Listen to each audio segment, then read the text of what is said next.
What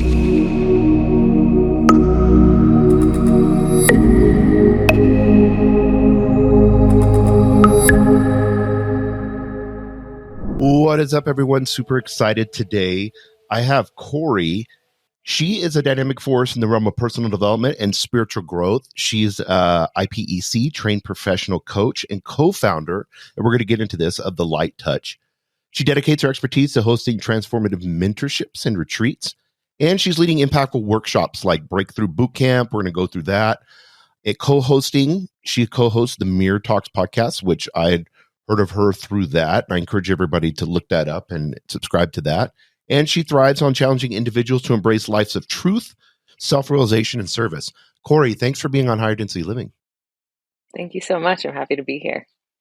It's awesome. We were talking, this is so cool. We were talking a few minutes ago, and you were saying how you used to be like vegan, and you were was it like doing the steps of being what you thought was like the consumeristic spiritual aspect of things? What started you out on your spiritual journey? And then what does that look like when you were doing like the fake spirituality? Okay, this was before I was into spirituality. So I was in university. I went to CU Boulder, which is already, fairly hippie, part entrepreneurial. And I just got into the sort of like the first wave of wokeism. Actually, it got me. And so I was into like anti-patriarchy, anti-capitalism, feminism, anti-white supremacy, veganism, environmentalism. I led this group trip to New York to march in the climate talks, the climate parade. I forget exactly what it was called. I was so into it. And yeah, no, that was before spirituality. So that was just because I thought that was right. And I remember specifically thinking that anybody who didn't get this was ignorant and naive and the problem, that anybody who didn't also think like this, I was so sure. I remember actually talking to my dad and being like, this is the right thing. This is like, how could anybody question this? How can anybody disagree with this? And he's very like Socratic method. So he kind of, debunked me and just let me experience my own, the shortcomings of my own arguments. But that lasted a few years, and then maybe not quite, maybe 2 years. And then I started learning about responsibility a little bit more. And that's when my spirituality started. It's sort of I don't know if you've heard of landmark education. It used to be IST. Yeah, maybe I may have heard of it. So that started you, like you were doing, did you start courses? Were you doing some online? Like you said, responsibility. There's kind of an overlap. So at the company I was working at, I was still in my full-on woke feminist mode. I remember even like sending emails to my coworkers about gender disparity and the whole thing, really the whole thing. What I see now, like exploding, I was like a pioneer of that, unfortunately. And I worked for a nonprofit, all that. But at the same time, at that company, I was interested, and I also in college I did my thesis on intrinsic motivation. And so then at my company, I was really interested in reducing turnover, getting the best people to join us, preventing the best people from leaving us, having a good culture, sort of like the best parts of HR. That now HR is such a like nasty thing, but like the best of HR could be that everybody who works in a place is the best is brought out of them and they're truly intrinsically motivated and happy. So that was what I was interested in. And what I just realized was like, these were two different things. Everything I was studying about, anti-white supremacy, for instance, or anti-patriarchy, where I needed to sort of create more equality was contradictory to the stuff that I was learning about retention, intrinsic motivation, people enjoying their workplace, etc. And I would specifically notice, like I would send something out into the group. I worked at an engineering place, so it was like 45 guys and like 4 women that worked there. So I'd send some email out about gender disparity. and then everybody would be so weird around me after that. Like all the guys would be like walking on eggshells and like trying to get it right. And I was like, damn, I just did the opposite of making this a better place for them to work. It's, and I would kind of try to reconcile that, and I would study it, and I would try, but I just realized the more, it was like those were two different streams. They went in opposite directions. They weren't compatible. So, and what I realized was that the more I took responsibility, and for instance, one of the things I was tracking was who talks the most in a meeting. Are the guys talking the most, or are they creating more space, enough space for the women? And I would kind of give the men feedback for that. And when I stopped doing that and just started thinking, I'm going to be responsible for exactly what I want to say, exactly what I want to hear, exactly. I'm just going to be an adult. I'm going to be one of the guys without being a guy, but I'm just going to fit in and rise to the occasion and look up to them and learn from them. Everything started working better. Um, like all of my workplace values, like having it be a wonderful place for people to work, those started increasing. People started collaborating better with me, etc. So that was just the beginning. Like that was the beginning of a big epiphany for me. I was also in the nonprofit world right after that, and I saw the same thing. It was like these values of, I guess you could say woke values, although woke is a little bit dismissive. At the time, they seemed so real for me. Is that those values contradicted my intentions, my bigger and more important intentions for unity, productivity, understanding, growth, a good community. It contradicted all those things. So I just I had to deal with one of them. Like I had to be like, which one of these is wrong? Yeah, that's amazing. One of the things that, and I'll have you talk on this, especially with when it comes to guilt. You feel like I think a lot of people that are drawn to this. I was just talking to a friend, um, and she was posting all the Palestinian stuff, and it's because it's like I'm far left, and this is what you post. Like no Right. matter what it is, whether for Israel, Palestine, doesn't matter. That's a super complicated issue that's older than anyone here. Generations and generations, thousands of years, and then it's like tagging on to something because this person that I was talking to is ultra kind. So I think it's like animals, vegan, all of that. So I think it goes into the ideology. If you're like a nice, kind person and you're Yes, young and you're just like, why would I not go in that direction? Does that make sense? What totally. drew you to it in the first place? Yeah. What drew me to it? Great question. Yeah, I didn't have too many political opinions, but it must have just been the people that I was hanging out with. It was just the university vibe. It's just that's what you see. That's what you're around. That's what the teachers are talking about. That's what the protests on campus are about. There's not a lot of um, like contradictory points. And this is just something I so appreciate about these organizations, more conservative organizations like PragerU and Turning Point, etc., where they go to campuses and they're like, here's another view. I know you think we're Yes. awful, but I'm reading a book right now called The Canceling of the American Mind by Greg Lukianoff and Ricky Hmm. Schlott. She's like 23-year-old university, super badass. Um, and and one of the things they talk about is this prevalence of what they call ad hominem canceling. So it's like instead of what is the point? Like instead of listening to the merit of somebody's point, if they're in the bad guy group, their point is irrelevant.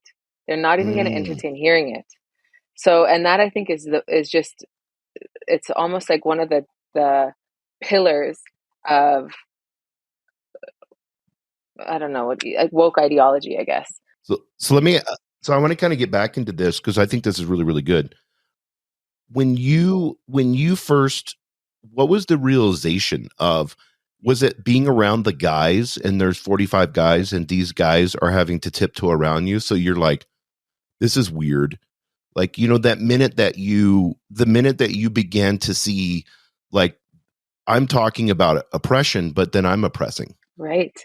or going in a spiritual terms, going against somebody's free will. When Nice. did you begin to kind of get self-aware in that? It was a very specific moment, actually. And it was after I had already studied responsibility a little bit and victim mentality and just started to understand that the more I take responsibility, the more everything works. So, and this is when I was working for a nonprofit, and this nonprofit put on trainings for youth.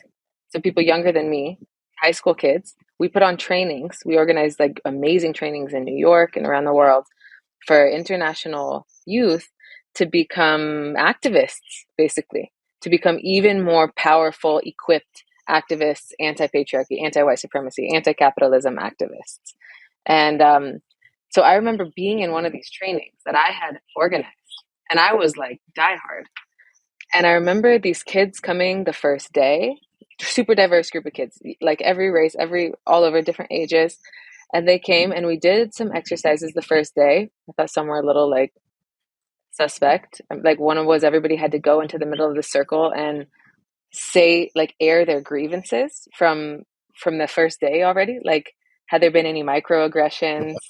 Had there been any? Oh Lord. And within 24 hours, this group started off like buddies. Everything was like working, to little cliques, little finger pointing, blame. Some people feeling guilty about being white.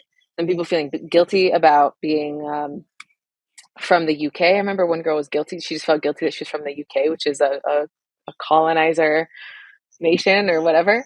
And it was this collapse. It was a collapse of what could have been an amazing retreat. And I remember just being like, this is the wrong direction. Like, those words went through my head, like, I'm going the wrong direction. I'm taking people the wrong direction. This is not freedom. This is not awakening. This is not unity. This is not friendship. This is not going to solve political problems. This is making things worse. So it was very acute for me. Like, within weeks after that, I quit. I booked a one-way ticket to Europe, and I was just like, I gotta soul search. That's crazy. So within a week of seeing that. Now, when you were talking about victimhood, microaggressions, and these things are out there, and we've all seen the videos of this. When you see something, to me, it's kind of just another occult. It's kind of like cult practices and stuff, because you can never be woke enough. Right. Like, I mean, how far can you go? And then the farther you go, and then, everybody can cancel everybody because you weren't good enough, and it's, if you've ever read books in, the first part of the United States and the tyrannical sides, the guy has a heart attack on the side of the road, but a woman was near him. So now she's a witch, and she did a spell. Or this guy has more money. A lot of this happened. This farmer had more money than you. So he must be, doing something with the devil, or his wife is a witch, so we've had this has been around for, since humans have, started to gain self-awareness. What do you feel like now when you have conversations with somebody and they go into their victimhood? Because this is a big thing in your coaching philosophy, and you even have your, like living true. What are you seeing with victimhood, especially nowadays? Well, now I work with people who are much more advanced and who already resonate with my teachings and my Instagram. So they already know what I'm about. So now when people have victimhood, it's like the subtle, tacit victimhood that they're like, oh, damn, I'm still blaming people, or I'm still playing small, or and victimhood is basically anything except for like, I'm completely free. So anytime we feel like insecure or like, no, I'm not the kind of person who can, there's victimhood in there. So I'm really working on a more refined level with people on their victimhood now. But if I get the chance to meet somebody who doesn't know anything about me and who really displays like big victimhood, I just try to get them to expose it all. Like, I talk to them, I just listen. It's like, let's hear it. And usually what happens with victimhood is that it just contradicts itself. Like, it breaks itself down. It's not a good philosophy. It's not a coherent philosophy. So somebody who has that is relying on their conversation partner not being all the way there with them. Just kind of being like, yeah, me too, man, sucks to suck. But if you're just like, wait, say more. What, how does that work for you? Or has that always been, has that always been the case? And break it down for them, just stay there with them and ask them about it. It deconstructs itself. Like, victimhood is not an easy one to piece apart. I'm sorry, it's not hard to piece apart. It's easy to piece apart. It doesn't stand on its own two legs. So I guess I'm not sure if I fully answered your question with that. No, that's good. Like for me, I know personally, for me, I go into self-pity, which is all the root of it is fear, So when I get into my victimhood, if you want, a lot of it can be self-pity, and I can recognize it pretty quickly now and be like, oh, you're just doing self-pity. That's where that is, when you are coaching, how do you because you talk a lot about triggers. When you look at a trigger, does that lead into the victimhood, or is that the start of it? What do you see when you see triggers? Yeah. So triggers, I think, are you never want to waste a trigger. Never waste a good trigger. A trigger is always an access point to wherever you're full of shit, wherever you believe something untrue, Mm. wherever you are falling for a victim story, wherever you are projecting blame externally for something that you are actually responsible for. So triggers are the richest. This is something that Romeo and I, we have our Living True mentorship. And this is one of the things that we're like early on, never waste a trigger. Bring you in. If you have a trigger, bring it in. That's like the fruit of the work. That's an access point. That's a little portal to opportunity right there. So yeah, triggers are where the action is. That's like, you can, if you do the right work with the trigger, you can heal.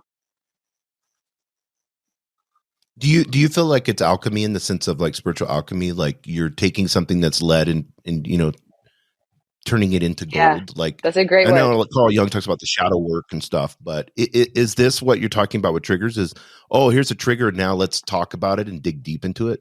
Yeah, I love the word alchemy. And it's not that we do shadow work. Like, I don't think, like, we don't do anything therapeutic. Very little of that. Neither of us are qualified, really. Maybe with each other we'll practice a little bit, but we're not doing like, where did this come from in your childhood, and what is this?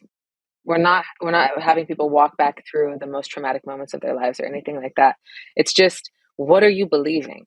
Like, what must you believe is true that this gets under your skin? And if you heal the belief, if you resolve the belief that whatever it is, um,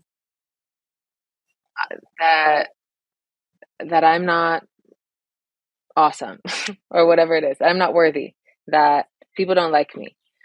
So if you can look at that and open up in the face of that, or at least simultaneously hold that belief while feeling aligned, the belief dissolves. So, and that's what we can do. That's what we often do with each other, is that the belief can't survive positive vibration, you could say. So, but as long as it's this like hidden That makes thing, sense. Yes. this like hidden background thing that never gets addressed, and now we're just working on the surface of like, oh, I'm triggered, so now I need an apology from you, or maybe I just need a little more space. That thing never gets dealt with. But if you just meet it, like face it, without making it into a big drama, just face it. What do you believe? What's actually going on there? I've been so appreciative actually how easy it is in a way. Like, even I'll have fear come up for something, and then I'll meet it. It's like you just meet it with welcoming, positive energy, and you see the fallacy of the trigger. It's like rapid healing, and I think people underestimate this process, or think that it's so hard, or think that they need therapy, or think that it, and I just think it's because people aren't actually doing it. Like, people aren't actually doing this Mm. process, because there's just so much out there about how hard healing is, and we all know what it feels like to have a broken heart from a relationship, whatever, and that took so long. And if it was easy, everybody would know. It's actually not so hard. It's actually, if you actually do it. Yeah. So the fallacy, so you're saying the fallacy is a belief, a false belief that you need 10 years of therapy. And why do we feel, especially when it comes to spirituality, why do we feel like it has to be hard? Yeah. Yeah. No kidding. I think that's like the one of the greatest skills of the ego, or one of the tactics. It's like one of the wisest ego strategies that exists, is like, all right, if they're going to pursue spirituality, at least make them think it's going to be really hard and it's going to take their entire life. And maybe if they're lucky, they're going to have a few awakening moments. At least give them that belief, and keep it really subtle and in the background, so they really never question that. And they just think that's, and then everybody can collectively agree that enlightenment is only for the select lucky few, and healing your triggers and your traumas is something that maybe you can pass on to your kids, and maybe they will get it in the next generation. No, like, truly, that's just a belief. Like, even that's a belief, that it's hard, far away, only for the select few, big, epic, bright light experiences. And you have to be like very subtle minded and abstract and lucky to be able to receive. It's just beliefs. It's just beliefs. None of that's the case. The cool thing about spirituality Yeah, is it's and just I your know you natural do. state. It's just what you are. It's literally what you are when you're not doing extra. Yes, that's so good. That's good. Well, I know you do retreats and stuff like that, and they're needed, and it's wonderful to be able to get away from someplace, be somewhere beautiful, and be able to take the time. But you don't need. You can have an awakening in the shower. For sure. You know, you don't. Yeah, you don't. Yeah, you don't have to. Everybody thinks that they have to go on these long journeys. You know, I need to be in a cave and meditate for 5 hours a day. You know, that's another thing too. It's like, why does meditation have to be so hard? You know, that Exactly. it's such a beautiful spiritual practice, but everybody makes it hard. You can look at the dirt under your fingernails, and if you're present with that, you're as present as Yes. you're going to be in 30 minutes of meditation, 6 days of vipassana. Like it's the same muscle, it's the same mechanism. That's so good. Yeah, I like this. This is good. I want to rip on this. So the false beliefs that you're seeing, and I know you have like your breakthrough boot camp. That's for women, right? No, the Living True Um, mentorship is for women. Breakthrough Bootcamp is co-ed. I haven't done one of those in a couple of years, but those were epic. so what are you seeing false beliefs that are coming up with women? Oh gosh. So specifically, you want to know what false beliefs come up with women? Like, what are the common? Yeah, there has to be, I would think in our culture, there, especially in this Western culture, there has to be one, two, or three that just keep popping up. Yeah. Well, the big thing I see with women, the main thing I see with women is it's kind of it's an inferiority complex of some sort, and often it's expressed as superiority, or as no, I don't need that. I'm not the kind of person who does that kind of thing. Kind of a self-protective superiority, but there's Mm, so much of this inferiority, and then it creates all kinds of just clever expressions, like being annoyed, very classic one for women, that everything's annoying. Like so annoying, whatever. Very very common, or even this feminism, this overcompensatory feminist thing where like we can't take a joke and we're policing each other. And that's also quite yes. common. Like just this, yeah, that's not funny. That's not, I no, I don't appreciate that. Um, no, you need to check yourself on that. This sort of just this tone of like policing each other and not being flexible and receptive and connected and cooperative. So, but I think it all comes down to a sense of inferiority and unsafety, like just a sense of social unsafety. Whenever you're looking at women in and they're getting in the masculine, but they're thinking it's this protective, is that a false belief? Or are a woman walking around scared? That's something I had a woman tell me a long time ago. It was really interesting. She goes, "You don't realize, Jason, I'm fearful everywhere I go. Like you're a big guy, I'm 6'2" or whatever. Like people don't really mess with me that much." Where she's like, "I'm holding my car keys, afraid going out to my car at night." So is there this underlying fear? Is there a fear of being taken advantage of? Like, where is this coming from? Because obviously, if you're in fear, you can't be in love. Right. I don't relate to that. I've heard women say the same thing. All my life, I've heard women talk like that, and I've never related to that. I've never, maybe except for like once walking around by myself in Paris, but it's like so rare that I actually am fearful for my life or feeling like I'm in danger or anything like that. So I think so maybe I'm in a total bubble of my own and I'm missing reality, possible. Um, but I think it's also possible what you say, that this sort of fear or like being in the masculine is just a compensation of some sort for feeling, Mm. Mhm. feeling unsafe, unprotected. I mean, I think it all comes down to a sort of social insecurity, honestly, more so than a physical insecurity. I don't think people are so worried about, maybe they are, maybe I could be wrong about that, but I think it's a social insecurity that, um, whatever it is, women don't feel seen or validated or loved, or like they can just be themselves for whatever reason, maybe it's the social media culture, maybe it's the way they were brought up, maybe it's who knows what it is. But then the compensation, instead of just getting more themselves, which would actually do the trick, is becoming more authentic. What are you actually, what are you actually interested in? What do you love? What do you want to be doing with your time? What are you naturally? What's your natural expression? If people sink into that, relax into that, regulate their nervous system, then look around, and whatever they're drawn to is going to be nourishing. It's going to feel more safe. It's going to give them more positive feedback loop.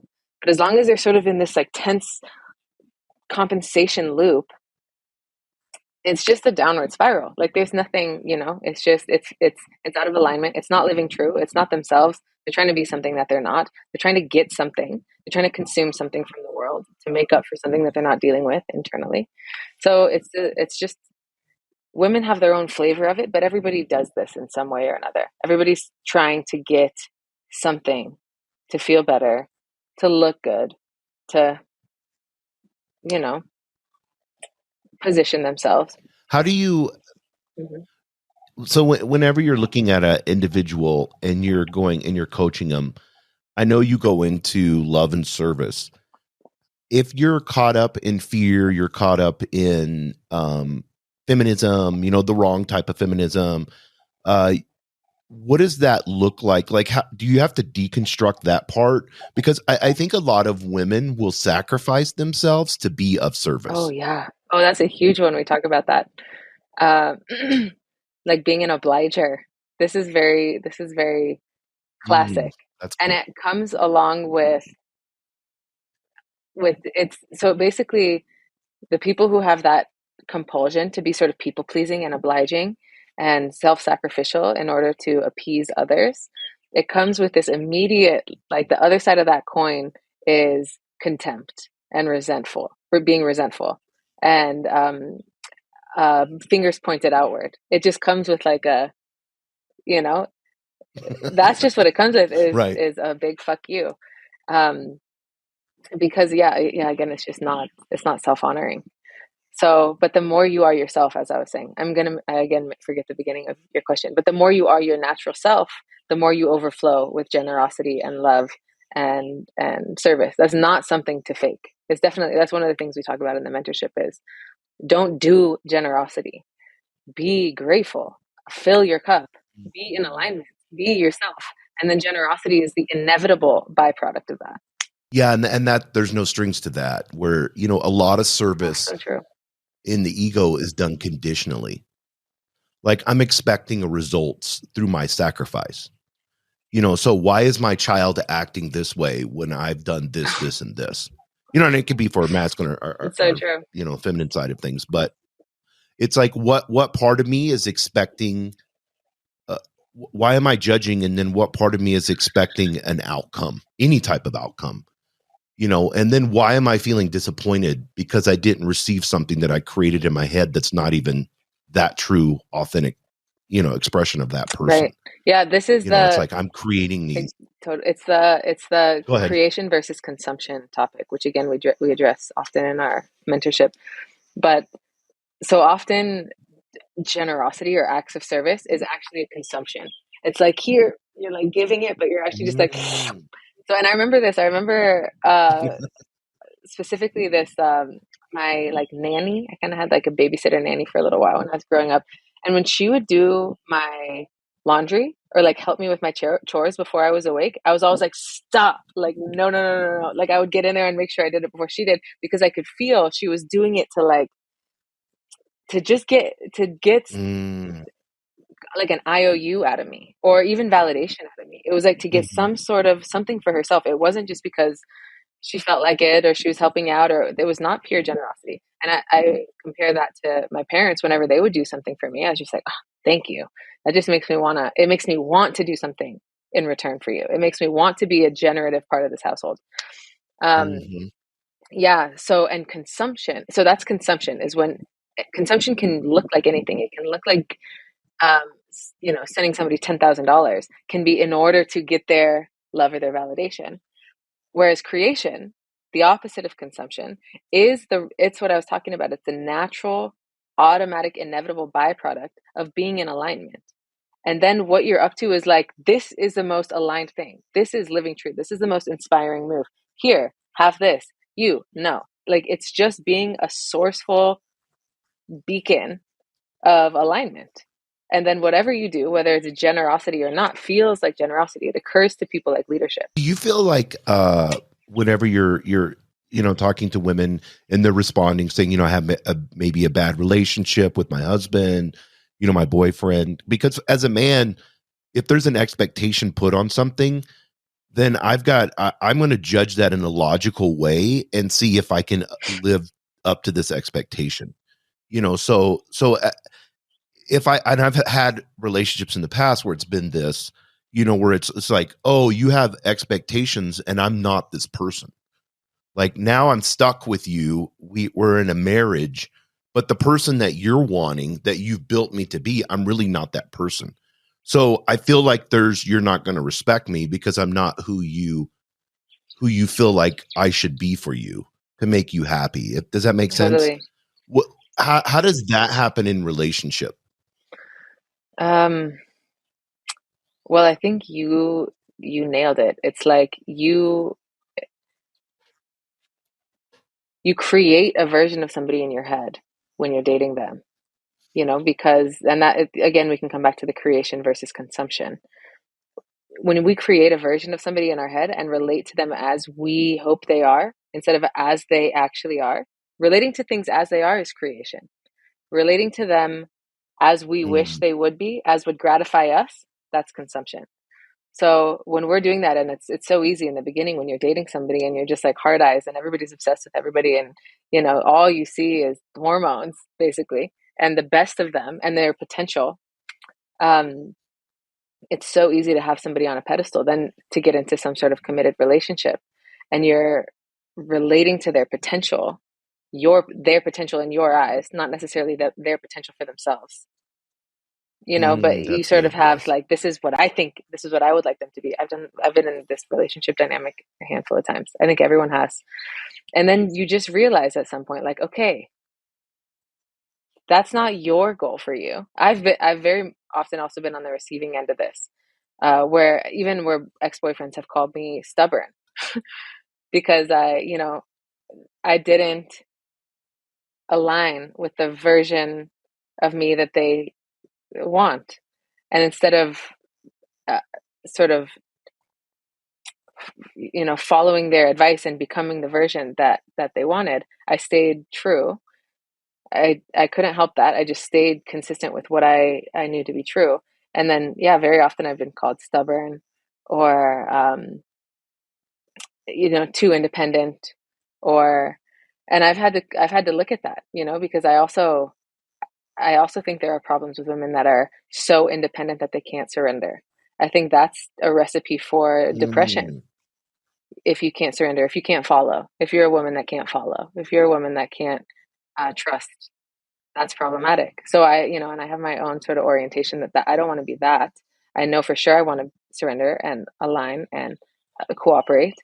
But then if somebody's got a pedestal version of me that is not me, I can't follow that. So I've disappointed a handful of exes for sure. So if you have somebody that is self-aware and understanding in the masculine, and you'd use the word surrender. So if it's a safe masculine space to be in, is that what you're talking about? Like that being able to surrender to that is really tough because there's not a trust there? You're saying if the man is if the man is like a good, for lack of terms, a good person. I'm with you. Then, okay, maybe my version of surrender, because surrender is a tricky one, that can be like, there's layers of that. I wanted to go, in deep spirituality, it means like devotion and like, blind faith almost, that almost treating them like a guru. And I'm not really relating to any of my guy friends that way, but, or exes even, but I do with spirituality. So when it comes to spirituality, I will, like if I'm reading Nisargadatta Maharaj and there's a quote that's like, tricky for me. I'm going with blind faith. I'm taking it on like fully. I'm letting myself surrender to that on the deepest level I can. With someone, if I find him balanced and honest and innocent, what I mean by surrender is just to totally cooperate, which I think is one of the most natural states for a woman, just to totally cooperate, to not dig my heels in on anything. Just to, in a way, it's almost like with dancing. Like I don't really know how to do like that kind of dancing. But what I see is that the man is leading and the woman is just cooperating, like intuiting where he's going and going along. So, and that's totally dependent on the purity, you could say, of the man. So at some point, if I can see that he's trying to get us to go in a direction that's not true for me, that's his own gratification, I stop cooperating. But as long as there's, you could say I stop surrendering.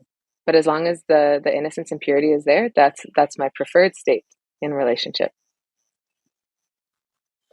Yeah, you mentioned something, and I want to kind of go back a little bit because I think this is really important.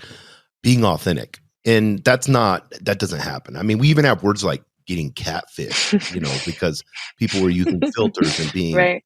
I mean, we have like there's so many inauthentic things that are happening online. Our politics are, I mean, I was watching, whether you like him or not doesn't matter, whatever. But I was watching Gavin Newsom, and he's like, everybody loves him when they talk to him. Even people that hate him love him because he just has so much. And Bill Clinton had that too. Has so much charisma. Oh, interesting. So when you talk to somebody like that, he's like he enamors you. Whenever you look at being authentic, like this is hard. Like I mean, I know we talked about spirituality being easy, but it's hard to let go of the ego to be safe enough that I feel like people would like me just being Jason. How do you teach authenticity in this world? Wow. So I've just been thinking about this. Maybe you can feel free to chime in on this because I'm in the beginning of my research mode on this. So, but basically there's evidence, like facts.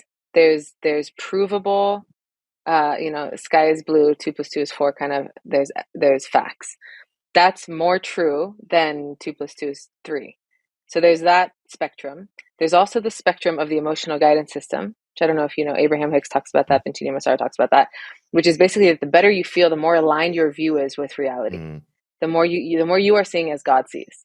And the worse you feel, the more you feel like a victim or whatever, the further away from, like the less accurate your view is. So that's another scale. And then there's obviously the self-realization spectrum, which is that, and this is where the hiccup comes for me, which is that all of that is illusion. All of that is Maya. Facts, non-facts, truth, not truth, authenticity, not authenticity, all illusion. There's only one truth. It is a non-dual truth. And it has nothing to do with any of those things. You can realize it from the victim state if you want. It includes all of it. So, and I just think I would like to crack the code on this, because one thing I realize is that the more authentic you are, the better you feel, the higher your vibration, the easier self-realization is. So my awakening experiences have always been from peak states. I've never done it. I've never had any access, not even close, from a low state. So anyways, just I think it's funny that you bring up the authenticity topic because I'm deep in this right now. Yeah. Do you go ahead? Go ahead. I don't want to interrupt. Well, I wanted to answer your question a little bit more about how authenticity is hard, and I agree it's hard, and it has so much to do with courage, like your willingness to be weird and to look weird to people and to make people uncomfortable. So when I was practicing authenticity, I had a whole breakthrough around this, hanging out with Bentinho and Anurag and a handful of friends in Egypt, probably 5 years ago, and I realized, like, it hit me all at once that everything I was doing was fake. Everything I was doing was in order to get social results. I was like, whoa, my eye contact with this person is timed. That was strategic. My nodding over here, the emoji I sent in this chat, like I was just like, whoa, oh my God, everything I'm doing is a social strategy. Everything I'm doing is trying to appease, fit in, look good, not look bad, seem smart. That I could see the hidden agenda to everything. And it was like, it was overwhelming. It probably lasted 4 or 5 days, just seeing the extent of this. So I started teaching that. I think I started teaching it in the first breakthrough boot camp, um, where I had people start with their face. Like if I would give them, just start, just give yourself 60 seconds in the next conversation you have where you make sure that your face represents how you actually feel. Just practice, like, and it's hard Mm-hmm. because we're so social and we do have all these mirror neurons and we're so cooperative with each other. And it's not something that I even recommend people do. Like, it's actually more pro-social to just express and cooperate and collaborate in here. But just as a practice for people to start to separate their habits, their validation seeking habits from what would actually be authentic is an amazing practice. Just to try it once and you're like, whoa, everything has its own little agenda. Everything comes from, is attached to some other goal to fit in or to look good. I think that's beautiful. I think that's a great way for anyone. That's ultra practical. I mean, everyone's like, how do you be authentic? How can I be authentic? Start there. Like, start realizing that you're fake. Like, in everything that we do. You were saying that. I was like, earlier, I literally was trying to appease somebody in a Slack message for work, and I was trying to appease them. So the words were not authentic. Like, it was inauthentic to make sure that I wanted them to go away, you know? So it was like an irritant and trying to appease them and be irritated, you know? So I just, right when you said that, I was like, so good. That's like super powerful. Like, that's an easy, Nice. it's hard, but it's easy. Like, it's like, oh yeah. Like you said, why am I sending this emoji? Like, what's this for? Yeah. And that's actually that's the right attitude. What you said is to assume everything I'm doing is fake. Start with that as a default. Assume I have no authenticity active right now. And now just figure out, why am I doing this? What am I getting out of this? Why am I doing that? Now, why did I do that? Why did I why did I respond with 3 exclamation marks? Is that actually what I was feeling? Why did I do ha ha ha ha ha ha? Is that actually what I said? Mm-hmm. Did I laugh? Yeah, that's so good. Why did I Yes. say LOL? Did I laugh out loud? Yes, that's so good. And then it's fine. It's fine to pick it back up once you're conscious of it. Once it's like, okay, cool. I'm doing this to be a human and to not be a weirdo. Cool. As long as that's on purpose. As long as it's not um, this blind spot, basically, of just a whole running program of fakeness that we just tolerate in ourselves, and then we wonder why I'm not able to be authentic. Once we have our awareness on it, fine. Once you have your awareness on it, now you can actually start to deconstruct be like, okay, now what do I actually think? What do I actually want to say? Who am I actually drawn to hang out with right now? Like, what do I want to be doing with and then it starts to just take over your life. It's like taking off a mask, or like removing a software, and it's just like, oh damn, like I can just be more natural. And that's what it feels like. It's like, whoa, it's just me. I can just be more me. I don't have to do all that. So it's a relief, and it always feels like a relief. That self-realization, that's so good, because you're asking these self-aware questions, and and you do that. That's what I love. And we need to write all these down, but I'm gonna have to go through and write it. But you'll come out with like 5, 6, 7 self-aware questions, like, why am I doing this? What is this? Like, you can just ramble them off. But whenever you're taking, how is it when somebody wants to take the time to be self-aware, to pause, ask the questions? How do you use the trigger to recognize that? What's a good way for somebody to recognize that, to pause, get out of the matrix, get out of the software you said, and then start bringing self-realization into it, which is true authenticity? Mm-hmm. Yeah, a trigger is always great because they're already upset. So now we can be like, okay, what's going on? Like, anything that you can use to create a moment of presence and like hyper, like, all right, what is this? Let's look at this. Drop in. Let's focus. What's going on? What are you feeling? Anything like that, trigger is great for that. But also, if you can feel somebody, like, it's super common on like the beginning of a coaching call when somebody's nervous and they're like, okay, I don't know. I just wanted to make sure I have, okay, just here's my question. And then they're like, it's like, okay. What's going on? Mm-hmm. What's up? And to see that we use the same strategies when we're nervous, we use those same strategies a little bit less throughout our lives. So anytime, just basically anytime there's they're just a little more activated, triggered, nervous, being fake. If someone's being obviously fake to me, if somebody's being like really sort of sappy and polite, I'll I've become much more tactful with this, but I used to be like, why are you being fake? And, I'd have some relational ripples. Now I never, Right, now I right. never do that. No, I think it's so important just to let people know that like we all do it. Like there's no exceptions. We're all, we're all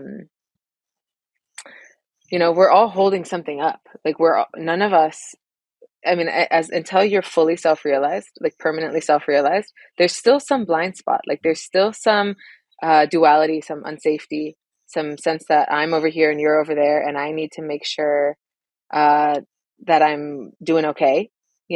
Just some positioning and some checking. We're all doing that, so it's fine. Like there's no judgment. And once people know, like, okay, cool, I'm just doing what everyone does, and now I can gradually start to peel layers off with no worries, and the more you do it, the better it feels. I think that's the best approach, fastest approach I found. That's awesome. Last question. You said that you were in Egypt. Some people would say with one of the top spiritual gurus that are out there, you're at this high, obviously, and then you have this self-realization that everything I'm doing is fake. Is that what you were talking about? It's like those are the moments when I'm at a high, when I'm vibrating really high. Because obviously you're in Egypt, you're studying spirituality. I mean, this is like, to me, would be a high. Is that when you're catching on to this? Because you said on the low, you don't experience this. Most people would think that's backwards. Most people think when I'm at a really low, that's when I learn, but you're saying at a high, when I'm at a high vibration, like in Egypt per se. When I'm at a low, I build muscles. So that's actually a really important distinction.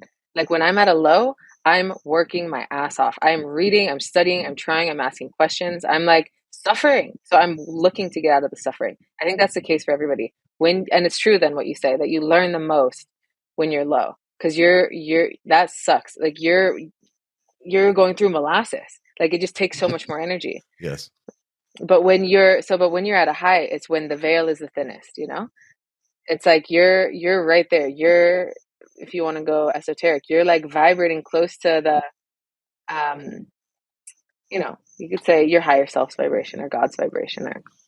So that moment in Egypt, I mean, that was a type of awakening for sure, because I got to deconstruct a giant layer of my ego. But I think my awakenings that have been more acute self-realization, like, whoa, whoa, whoa, whoa, and where you're just like laughing and crying, and you're like, how could I ever forget this? Why did I ever think I was anything other than this? Oh my God, bless my heart, I've been trying so hard. I've been thinking this whole thing was so real. Those type of awakenings usually have come from like amping up my extreme confidence, you could almost say. Just like extremely high vibrations sustained over a period of time, plus an intention to break through. That's so good. Well, I could talk to you for hours. This is awesome. You have a natural state of being and flowing, and it's great. If somebody wants to, I know you have different programs going on. You have one-on-one coaching, all that. If somebody wants to get a hold of you, if they want to go to one of your programs, what's the best way for that? I just DM me on Instagram. I chat with anybody that wants to chat with me, and it's nice and normal. We have a mentorship, a women's mentorship, the www.thelighttouch.us. So, but that's only for 30 women. 18 spots are already taken. So I don't know, by the time this airs, there might not be, but you can still check that website out. And I work with Bentinho Massaro. So if you like Bentinho Massaro, or you want to be part of Bentinho Live, $29 a month subscription, that's, I'm on the team. So I'll see you somehow. Well, Cory, thank you so much. And I encourage everybody, we'll put in the show notes your Instagram and the websites and stuff like that. It's been an honor and a pleasure to have you today.